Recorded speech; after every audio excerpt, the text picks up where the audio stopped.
It was a quiet Wednesday night when my wife, her attention fixed more on her phone than on me, tossed out a remark that cut deeper than any argument ever could.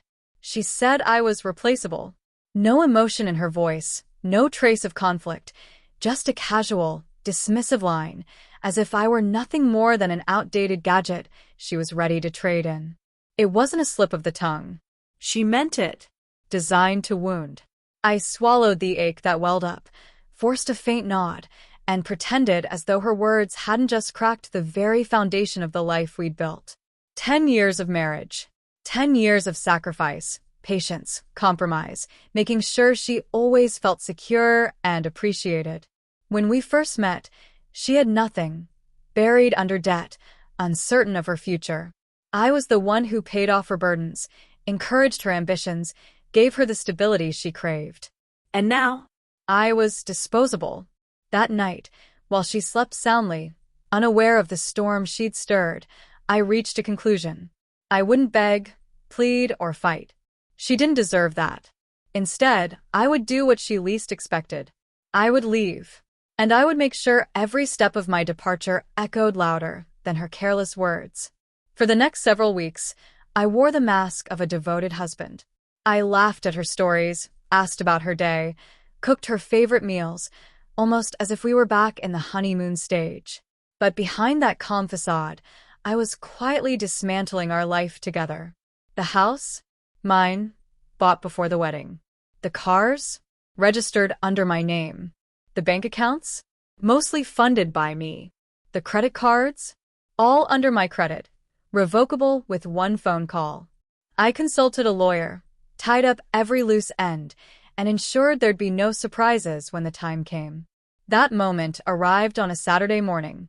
She strolled into the kitchen, brimming with her usual careless confidence, utterly oblivious to the careful unraveling I'd completed that week. "Any plans today?" I asked casually, sliding a cup of coffee across the counter. "Probably meeting some friends," she said absently, then smirked. "You'll manage without me. You should be grateful I've stayed this long." That was it. The final cut. I placed a thick envelope in front of her. She frowned, curiosity flickering as she opened it. Inside were the empty joint accounts, her canceled credit cards, the car title revoked, and a clean separation agreement awaiting her signature. Her head snapped up. "What's this?" "It's exactly what you wanted," I said calmly. "Freedom. A chance to find my replacement." Her hands shook as she skimmed the papers. She wasn't naive. She saw instantly what they meant. The support she relied on was gone. "You're serious?" she asked, her voice trembling now. "You told me I was replaceable," I said evenly. "Here's your chance to prove it." For the first time, she had no words. Her lips quivered, her arrogance stripped away. She tried to retreat, muttering, "I didn't mean it like that." But I didn't let her rewrite the past.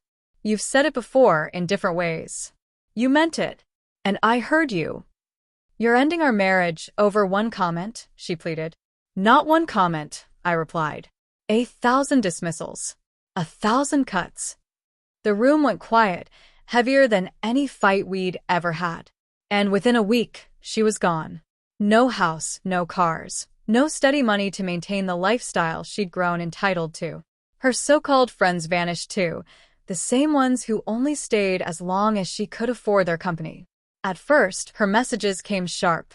"You'll regret this." Then desperate, "Can we talk?" Eventually, they grew long, messy, full of apologies, excuses, and desperate attempts to shift blame. I never answered. Her words only reminded me why leaving had been the right choice. Months later, I saw her at a cafe. She was sitting alone, eyes dimmer, arrogance gone. She waved me over with a tentative smile. "I've been wanting to talk," she said softly. "I was wrong. I thought you'd never leave. I thought you needed me more than I needed you." "That was your mistake," I told her. "You thought love was unconditional, that I'd endure anything. You were wrong." Her eyes filled with regret as she asked, "Is there any way we can fix this?" That's when I finally understood the power of walking away. "No," I said. "Some things can't be repaired. You made sure of that." She nodded faintly, fighting back tears. As I stood to leave, I paused. You know, I said quietly, you were right about one thing. Everyone's replaceable. Even you. And with that, I walked away, not with anger, not with bitterness, but with peace. The woman who once claimed I was replaceable had finally learned what it truly meant to be replaced.